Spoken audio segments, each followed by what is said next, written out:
हरे कृष्णा। राधे राधे। आज हम फिर से एक नए टॉपिक के साथ कुछ नई बातें सीखने बताने। तो आज का जो हमारा टॉपिक है वो है इमोशनली सपोर्ट पर। ठीक है। क्या आपको भी कभी ऐसा लगा कि आपके माता पिता आपको इमोशनली सपोर्ट नहीं करते? अगर हाँ, तो शायद इसकी वजह वो नहीं है जो आप समझते हैं। आइए इस बात को हम डीपली समझते हैं। देखिए, आपके माता पिता आपके माता-पिता से आपको हमेशा शिकायत रहती कि वो आपको इमोशनली नहीं समझते। तो क्या आपने भी कभी इस चीज़ को समझने की कोशिश करी है कि क्यों वो आपके इमोशंस को नहीं समझ पा रहे? कहाँ ऐसा लैक आ रहा है? कौन सी चीज़ की कमी हो रही है कि आप दोनों जनरेशन में कन्फ्यूज़न हो रहा है? आपको लगता है कि आपकी बात वो नहीं समझ पा रहे और उनको लगता है कि हमारे बच्चे हमारी बात नहीं समझ पा रहे। पहले हम बात करते हैं कि हम इस चीज़ को ले जाते हैं अपने दादा-दादी से। कि अगर हम देखें, हमारे दादा-दादी ने हमारे पेरेंट्स को क्या दिया? तो हमारे दादा-दादी मतलब हम सभी की जनरेशन में सभी की बात कर रही हूँ। तो जो हमारे दादा-दादी, उन्होंने हमारे पेरेंट्स को उस टाइम पे खेत होते थे, ठीक? खेत और गाय-भैंसों का काम ये सब मतलब बहुत सारी चीज़ें होती थी। तो ऐसा कुछ बिजली और ये सब का काम नहीं था। तो उन्होंने अपनी जनरेशन में ये दिया आगे। और पढ़ाई का ये सीन था पहले कि पढ़ाई कोई बच्चा किस्मत वाला ही था जो पढ़ जाता था। हर पेरेंट्स अपने बच्चे को नहीं फाइनेंशियली मतलब चीज़ें इतनी स्ट्रांग नहीं थी कि पढ़ा दे और अगर कुछ थी भी तो बच्चा कुछ टाइम मतलब कुछ लेवल तक पढ़ पाता था। ठीक है। पहले मतलब कोई ग्रेजुएट भी हो जाता था बड़ी चीज़ थी। तो जो उनके पेरेंट्स थे उन्होंने हमारे पेरेंट्स को दिया। अब हमारे पेरेंट्स के सामने प्रॉब्लम ये थी मतलब जो हमारे जनरेशन से पहले वाली जनरेशन है उनके पास प्रॉब्लम्स ये थी कि उनके पास ना लाइट थी, ना पानी था। पानी के लिए उन्हें कुएँ पे से पानी लाना पड़ता था। लाइट के लिए उन्हें चिमनी का यूज़ करना पड़ता था या दिया जला के उन्हें पढ़ना पड़ता था। ठीक है? कपड़ों के लिए उन्हें ऐसा नहीं हमारी तरह कि बहुत सारे कपड़े मिल जाते थे, कभी त्योहारों पर या कैसे बल चलता था। और कहीं दूर जाना है तो उन्हें पैदल ही बहुत लंबी यात्राएँ करनी पड़ती थी या जब बैलगाड़ी का आविष्कार हो गया था तो वो उससे जाते थे। तो जो हमारी जनरेशन से पहले जनरेशन है, हमारे पेरेंट्स की जो जनरेशन है, उन्होंने फिज़िकली वो इतने ज़्यादा चीज़ों से घिरे हुए थे कि उन्हें लगता था कि अगर लाइट, पानी, पंखा और ये मतलब अच्छा घर, ये सब मिल जाएगी तो लाइफ सही हो जाएगी। जैसे आज हम भी सोचते हैं, जैसे कि आज हमें वो एक स्कूल का बच्चा होता है, उसे लगता है कि मैं इंटर पास कर लूँगा, उसके बाद लाइफ में सब कुछ सही हो जाएगा। उसी तरीके से हमारे पेरेंट्स की भी कुछ चीज़ें थी जो उस टाइम उनको ट्रिगर करती थी, तो उनको लगता था कि अगर ये चीज़ हमें मिल गई लाइफ में, ये चीज़ सही हो गई, ये चीज़ हमने अपने बच्चों को प्रोवाइड करा दी मतलब सब कुछ प्रोवाइड करा दिया, ठीक है? उनके लिए ये था कि उन्होंने अगर ये चीज़ दे दिया बच्चों को, तो उन्होंने मतलब सबको दे दिया। और मैं ऐसा नहीं कहूँगी कि उन्होंने हमें कुछ नहीं दिया। अगर आज हम अपनी जनरेशन पर लाएँ, अगर मैं अपनी जनरेशन की बात करूँ, मेरे साथ के जितने भी लोग हैं, मेरे साथ के मतलब आप सभी जो मुझे देख रहे हैं, तो अब हमारे पास सब कुछ है। हम देखें, हमें लाइट एक बटन ऑन करते ही जल जाती है, पंखा एक बटन ऑन करते ही चल जाता है, ठीक है? पानी के लिए एक बटन ऑन किया, पानी आ जाएगा टैंक में। तो हमें कोई ऐसा फिज़िकली बहुत ज़्यादा वर्क नहीं करना पड़ता, ठीक है? तो हमारे पास हमारे मेंटल हमें क्या लगता है, हमें फिर इसलिए कोई फिज़िकली इतना हमारा माइंड डिस्टर्ब नहीं है, ठीक है? हम इसलिए हमारा फ़ोकस उन चीज़ों पे नहीं है। अब हमारे पास क्या है कि हमें सब कुछ मिला हुआ है, हमें सब कुछ मिला हुआ है, हमारी बेसिक नीड हर तरीके से पूरी हो रखी है, सभी की। अच्छा घर सभी के पास है, गाड़ियाँ सभी के पास हैं ही, कोई ना कोई गाड़ी तो होगी, ऐसा तो है नहीं कि किसी के पास 2 पहिया गाड़ी भी ना हो। तो हर किसी के पास एक बेसिक नीड कंप्लीट है। हुँ? तो यहाँ पर अब हमारे पेरेंट्स जो हैं, उनके लिए भी क्या है कि उनकी तरह से देखिए उनको ब्लेम मत करिए। मेरा कहना है कि वो भी अपने तरीके से आपको जितना बेस्ट दे सकते थे अपना, उन्होंने दिया है, ठीक है? आपको वो जितना भी सपोर्ट कर सकते थे, उन्होंने किया है। तो अब उनके मन में यही बात आती है कि हमने इन बच्चों के लिए सब कुछ किया, फिर भी इन्हें लगता है कि हमने कुछ नहीं किया। ये हमें बोलते हैं कि आपने हमें कभी सपोर्ट नहीं किया। तो वो बेचारे इस बात में कंफ्यूज हो जाते हैं कि हमने इन्हें कहाँ सपोर्ट नहीं किया। उनके लिए तो उन्होंने हमें सपोर्ट किया है। देखो, अगर वो हमें ये घर बार ये सब चीजें नहीं देते तो शायद हम भी वही करते जो उन्होंने किया। ठीक है, हर किसी को समझिए कि अगर वो हमें ये पानी लाइट घर वर अगर नहीं देते तो हमारा भी पहला ध्यान यही रहता कि हमें अपनी पहले फिजिकल चीजों को सही करना है। ठीक है, पहले हमें अपने ऊपर छत लानी है, सब चीजें ये चीज हम सोच रहे होते। बट आज हमारे पास सब चीज है तो हमें लगता है कि हमें सपोर्ट नहीं किया जाता। अब लैकनेस क्या है, कमी क्या है, इमोशंस की। तो आप जिस चीज की उम्मीद उनसे कर रहे हैं वो चीज उनके पास खुद नहीं है। अगर है भी, ऐसा नहीं उनके पास नहीं है भी, तो वो बेचारे उस चीज को खुद ही नहीं जानते हैं। उन्होंने कभी उस चीज को खुद ही बैठ के शांति से ये नहीं देख पाए या नहीं उनको एहसास हुआ उस चीज का कि हमें भी इमोशनल सपोर्ट की जरूरत थी। ठीक, वो अपने पेरेंट्स वो खुद ही इतने बिजी हो गए थे सब चीजों को क्रिएट करने में, बनाने में, अपने घर परिवार को संभालने में, कि उनको वो अपने पेरेंट्स से कभी इस चीज में बोल ही नहीं पाए। ठीक है, और उन वो अपने आप को भी इस चीज में कभी समझा ही नहीं पाए, मतलब बैठ के ये समझ नहीं पाए कि भाई हम, बल्कि उनको भी हर्ट होता था, उनको भी चीजें हर्ट करती थी, उनकी भी फीलिंग हर्ट होती थी। बट उनके पास इतना टाइम नहीं था कि वो बैठ के अपने फिजिकली वो इमोशनल इमोशनल चीजों पर वर्क कर पाए। ठीक है, उन पे धीरे धीरे इतनी जिम्मेदारी आती गई कि वो नहीं उस चीज पे टाइम दे पाए।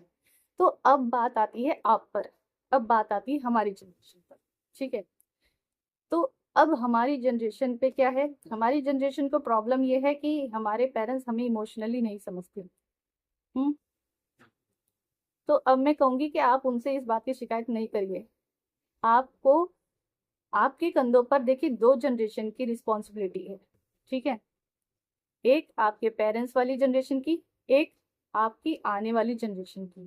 ठीक है, तो अब गेंद, वो कहते हैं ना गेंद, गेम की जो बॉल है वो अब आपके हाथ में सौंप दी गई है कि आप अब क्या करते हैं इसके आगे।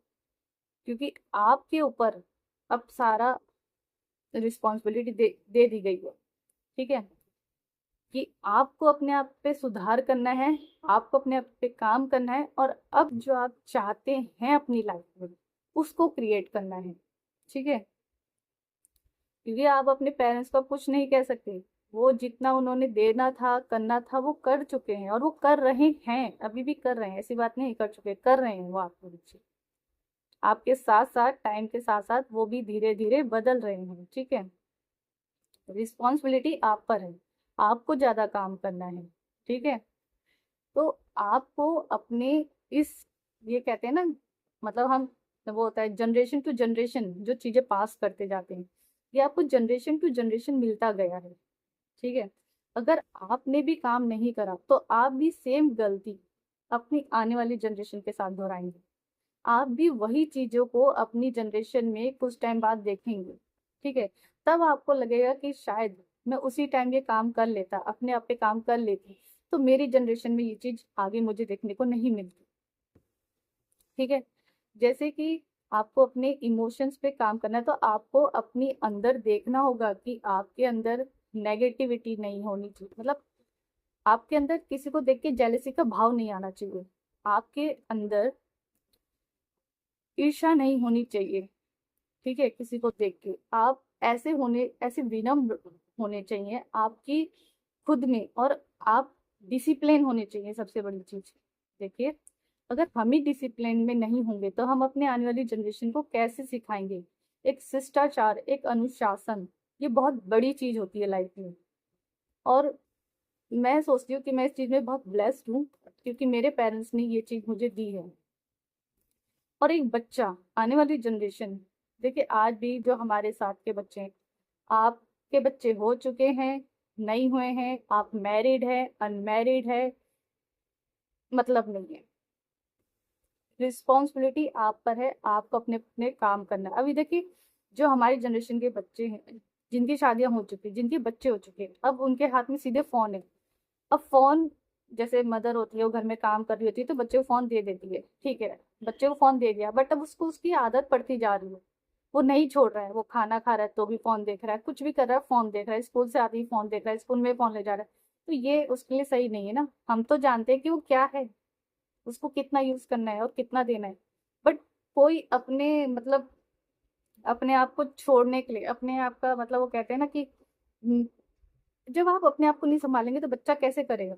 अगर वो देख रहा है कि मम्मा फोन देख रही है तो बच्चा भी फोन देखेगा। अब बच्चे से कहोगे आप फोन क्यों देख रहे हो, तो कहे मम्मा भी फोन देखता है, मतलब मम्मी भी फोन देखती है तभी तो फोन देख रहा है। अब मैं ही हूँ, अगर मैंने अपने पेरेंट्स को, मेरे पेरेंट्स आज भी सुबह इतनी अर्ली मॉर्निंग उठ जाती हैं, ठीक है, अगर वो ही नहीं उठते होते तो क्या मैं उठती? मैं भी यही कहती कि मतलब मुंह पर नहीं ये कहती, मन मन में ही कहती कि अपना तो उठते नहीं है पर मुझे उठा देते हैं, तो वो भाव रहेगा ना। तो ये एक नेगेटिविटी भी है ना, सही चीज नहीं है। ये रिस्पेक्ट नहीं ला रहा आपके मन में, ये ईर्ष्या पैदा कर रहा है आपके मन में कि अपना तो करते नहीं है, हमें कहते रहते हैं। ये चीज बच्चे के मन में भी आएगा कि अपना तो करता नहीं है, अपने तो कुछ करते नहीं है, अपनी तो देखते नहीं है, हमें कहते रहते हैं। तो ऐसा नहीं, आपको किसी को बोलने से पहले खुद को अपना वैसा बनाना पड़ेगा, ठीक है। अपने अंदर वो प्रेम लाइए। बच्चा या कोई भी इंसान प्रेम का, अगर आपके अंदर ही वो प्रेम नहीं होगा तो आप किसी को प्रेम देंगे कैसे। हर कोई ना ऐसे बस देख रहा है कहीं से मिल जाए प्रेम, मतलब प्यार मिल जाए, कोई मुझे प्यार कर दे।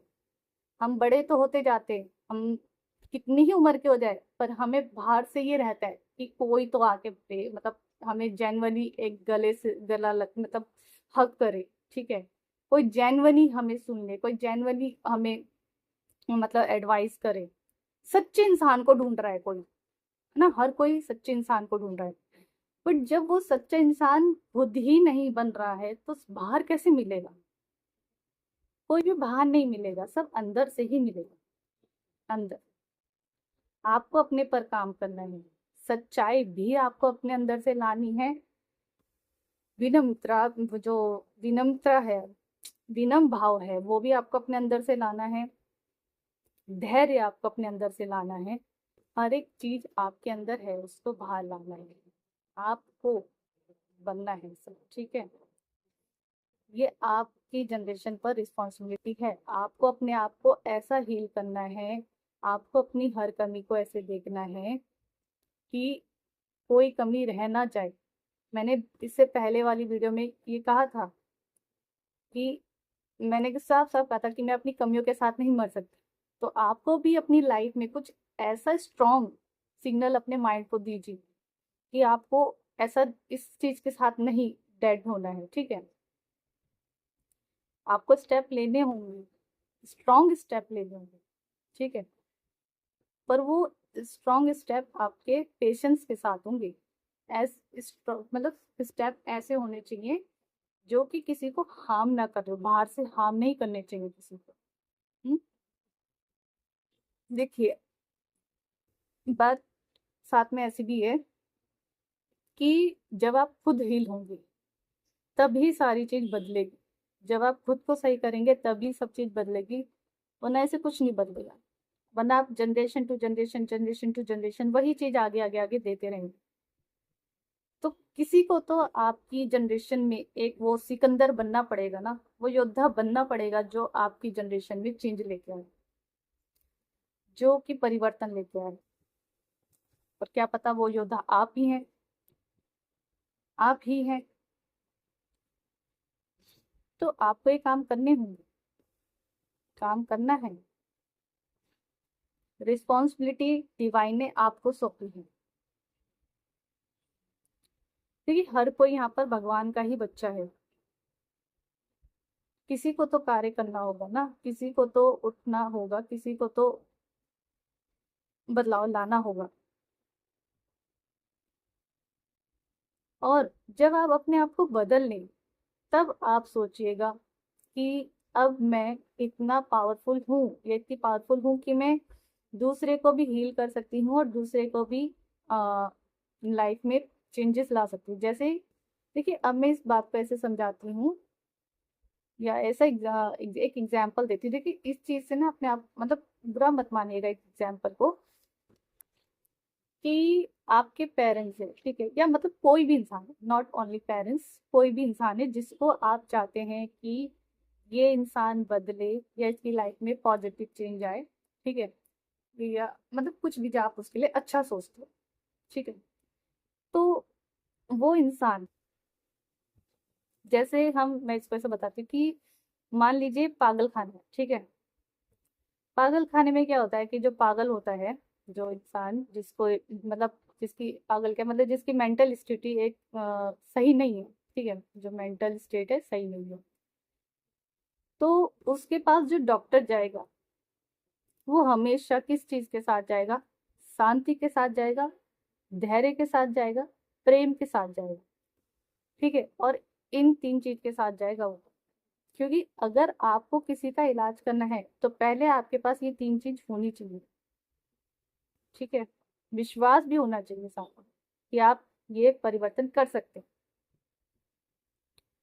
तो जब आप उस पागल के पास जाएंगे तो उससे आपको चोट भी लग सकती है, क्योंकि कई बार वो जो पेशेंट है वो कुछ ऐसी हरकतें कर देता है, जैसे हमने मूवीज में देखा है कि अगर डॉक्टर पेशेंट के पास जा रहा है तो उसको लगता है मुझे हार्म करने आ रहा है, मुझे चोट पहुंचाने आ रहा है, तो अपने प्रोटेक्शन में कुछ चीजें, कुछ हाथ पैर चलाता है, कुछ चीजें करते हैं, ठीक है। तो इसी तरीके से जब आप किसी व्यक्ति के लिए ऐसा सोचेंगे और किसी व्यक्ति के लिए ऐसा करने जाएंगे तो मे बी आपको कुछ इमोशनली, वैसे चोट नहीं, इमोशनली चोट पहुंच सकती है। जैसे कभी वो कुछ भी ऐसा कुछ कड़वा बोल सकते हैं, कुछ शब्द ऐसे कह सकते हैं, तो आपको वो सहन करने होंगे, क्योंकि आपको पता है कि वो इंसान सही स्टेट में नहीं है, तभी तो वो ऐसा कर रहा है। अगर वो सही स्टेट में होता तो वो चीज नहीं करता ना। अगर कोई सही होगा, सही स्थिति में होगा, सही बुद्धि उसके पास होगी, तो वो हरकतें नहीं करेगा जो वो कर रहा है ना। इसीलिए आपको अपने आप से भी कई बार बड़ी प्रेम से, शांति से कहना होगा, सहना होगा उस चीज को, ठीक है। और ये नहीं इसका रिजल्ट नहीं आएगा, ये चीज मैं अपनी लाइफ में एक्सपीरियंस करी हुई हूँ, मैंने बहुत अच्छे से इन चीज को फील करा हुआ है, तभी मैं आपसे कह रही हूँ। कुछ भी ऐसी नहीं, हवा में कुछ नहीं कहती हूँ, जो कहती हूँ वो फील किया होता है, ठीक है। तो ये मैंने खुद करके देखा है और इसका रिजल्ट आता है, लोग बदलते हैं। प्यार एक ऐसी शक्ति है जिससे पत्थर भी पत्थर में भी इमोशंस आ जाते हैं, ठीक है। तो ये प्रेम ऐसी फीलिंग है ना जिसकी मैं शब्दों में कितना ही कह दूं, कह नहीं सकती शायद। और ये प्रेम ऐसा नहीं कि किसी व्यक्ति के लिए कह रही, ये प्रेम दिव्य प्रेम है, ईश्वरी प्रेम है। देखिए, हम सब ईश्वर के बच्चे हैं, हम सब परमात्मा के बच्चे हैं। बस ये है कि हमारी याददाश्त चले जाती है। हम जैसे ही माँ के गर्भ से निकल के आते हैं, वो जो एक ऐसी स्थिति होती है जिसमें हम सोच हर घड़ी हर क्षण परमात्मा का नाम ले रहे होते हैं और कह रहे होते कि प्रभु एक बार मुझे इस दर्द से निकाल दो, इससे निकलते ही मैं तुम्हारा नाम जपता रहूंगा। पर हम लोग फिर से इस माया के वशीभूत हो जाते हैं, ठीक। माया हम पे ऐसा कब्जा कर लेती है कि हम धीरे धीरे धीरे धीरे भूल जाते हैं प्रभु को। बट अब परमात्मा स्वयं आपको ये चांस दे रहे हैं, वो कह रहे हैं, जगा रहे हैं, जाग, ठीक, जाग बच्चे जाग, तेरा समय आ गया है उठने का, तो उठ जाओ, अपनी उस चेतना को बढ़ाओ, अपने आप को हील करो। देखिए, हीलिंग से मैं ये नहीं कहती कि आपका पास्ट बदल जाएगा या आप वो सब चीज भूल जाएंगे जो आपके साथ हुआ, नहीं, आप वो सब याद रखेंगे, एज अ एक्सपीरियंस भी आप उस चीज को याद रखेंगे, आपको वो चीज याद रहेंगी, आपको उनसे सीखना है, आपको ये समझना है कि वो दर्द आया था तो उस दर्द ने मुझे सिखाया क्या, वो दर्द किस लिए दिया गया था मुझे, कभी भी दर्द आपको तोड़ने के लिए नहीं आता, दर्द आपको नया बनाने के लिए आता है। देखिए, परमात्मा जब अपने बच्चे को बना रहा होता है, या फिर ऐसा समझ लीजिए, एक कलाकार है जो मूर्ति बनाता है, ठीक है? तो अगर उसको बहुत प्रोफेशनली अपनी मूर्ति को बना रहा है, तो अगर उसको कहीं से भी ठीक नहीं लगता तो उसको तोड़ता है, ठीक है? फिर अगर उसको लग रहा है कि यहाँ से ज़्यादा हो रहा है तो वो उसको फिर वहाँ से तोड़ता है, फिर कहीं से तोड़ेगा, फिर मतलब पूरा एकदम परफेक्ट वो उसे बनाना चाहता है, ठीक है?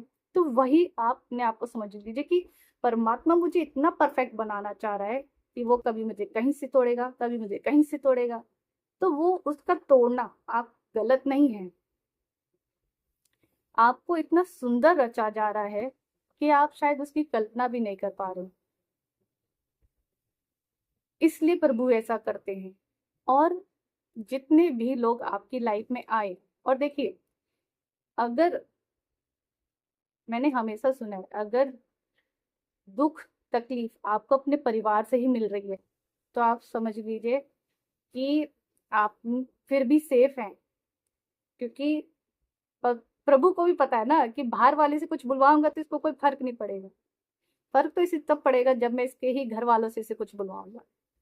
तो आपको उनसे कट्टी नहीं करना है उनके लिए अपने मन में घृणा नहीं करनी है। ये सब मैंने किया हुआ है, तब मैं आपसे बोल रही हूँ कि सब कुछ मेरे आसपास से ही और आसपास के लोगों से ही हुआ है। तो मैं कभी सोचती थी कि जैसे मैंने मूवीज में देखा था कि हम अंगारों पे चलते हैं, अंगारों पे चलते चलते फिर हमें भगवान मिल जाते हैं, ठीक है? तो ये रियल लाइफ एक्सपीरियंस है कि जिंदगी में मैंने भी अंगारों पे चला है, अंगारों पे चलते चलते चलते चलते, मतलब वो जो तलवे मेरे ना ऐसे फील होता था, मुझे जलन वो फील होती थी पैरों पर, ये सब मैंने फील किया है। ऐसा नहीं कह रही कि मैं अंगारों पे चली, पर उन अंगारों पे चलने से ज्यादा आपको जीवन में जो रियल में आप अंगारों पे चल रहे हो वो आपको फील होता है। उसके बाद जब कुछ परिवर्तन आने शुरू होते हैं तो आप जरूरी नहीं हमेशा अंगारों पर ही चलेंगे, वो चीज फूलों की एक चादर में भी बदलती है और परमेश्वर फिर वहां से नया रास्ता शुरू करते हैं। तो जब आपकी परीक्षाएं समाप्त हो जाती हैं तो आपको एक नया पथ भी दिया जाता है। अभी तो मैं यहाँ पर आपसे यही कहूंगी कि आप पे बहुत बड़ी रिस्पॉन्सिबिलिटी है, उस रिस्पॉन्सिबिलिटी को उठाएं, अपनी हीलिंग करें। जब आप अपनी हीलिंग करेंगे तो आप धीरे धीरे सबकी हीलिंग शुरू हो जाएगी। आपका घर, आपका परिवार, आपका मोहल्ला, आपका शहर, आपका पूरा, मतलब सब कुछ बदलने लग जाएगा। पूरी पृथ्वी की वाइब्रेशन हाइब्रिड, मतलब पूरी पृथ्वी की जो वाइब्रेशन है वो इंक्रीज होगी, बढ़ेगी। तो मेरी आपसे यही विनम्र प्रार्थना है कि अपनी हीलिंग पे ध्यान दें और किसी को भी कोसे ना, गलत कहें ना, क्योंकि जो आप देंगे वही आपके पास आएगा, ठीक है? इस बात का हमेशा ध्यान रखिए कि जो आप देंगे वही आपके पास आएगा। और जितने भी लोग आपके साथ अभी जो भी कर रहे हो उनको धन्यवाद करिए मन ही मन, ठीक है? क्योंकि मैं कहती हूँ, मैं आज उन सभी के लिए धन्यवाद करती हूँ जो मेरी लाइफ में आए और मुझे इतना अच्छा लेसन देके गए। सच में अगर वो नहीं आते तो आज मैं शायद ये नहीं होती। इसलिए मैं कहती हूँ, कोई भी हो, कोई भी आपके बुरे के लिए नहीं है, कुछ भी आपके बुरे के लिए नहीं है, सब आपको बनाने के लिए है। तो मेरा यही कहना है कि किसी को कोसिए मत, बुरा मत मानिए। हाँ, इंसान है, अभी शायद आपकी चेतना इतनी ऊपर नहीं उठी है कि आप लोगों को तुरंत माफ कर दे, और ये पॉसिबल भी नहीं है कि हम एकदम तुरंत माफ कर दें।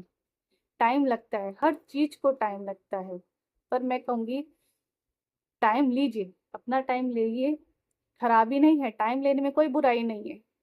पर जब आप टाइम लेने के बाद अपने आप को देखें तो कुछ बना हुआ निकलना चाहिए। आपको वो टाइम वर्थ इट लगना चाहिए कि हाँ, मैंने जो ये टाइम लगाया वो एक वैल्यूएबल टाइम लगाया है, ऐसे ही नहीं कुछ बेकार गया है मेरा टाइम। ठीक है। लास्ट में मैं यही कहूंगी कि देखिए, हीलिंग का मतलब ये नहीं है कि आप अपना पास्ट भुला देंगे। हीलिंग का मतलब ये है कि आप अपने फ्यूचर को चेंज कर रहे हैं। ठीक है, क्योंकि आप चेंज होंगे तो आपकी आने वाली जनरेशन चेंज होंगी। आप अपने आने वाला भविष्य बनाएंगे, फ्यूचर बनाएंगे। इसके आगे हम इसी टॉपिक पे और बात करेंगे। आज के लिए मैं इतना ही रखती हूँ। Thank you for listening and thank you your support, thank you your love. And मुझे बहुत खुशी है कि आपका इतना प्यार, आपका सपोर्ट मुझे मिलता रहता है। Thank you so much. आप हमेशा खुश रहें, स्वस्थ रहें और आगे बढ़ते रहें और अपनी हीलिंग करते रहें। हरे कृष्णा, राधे राधे।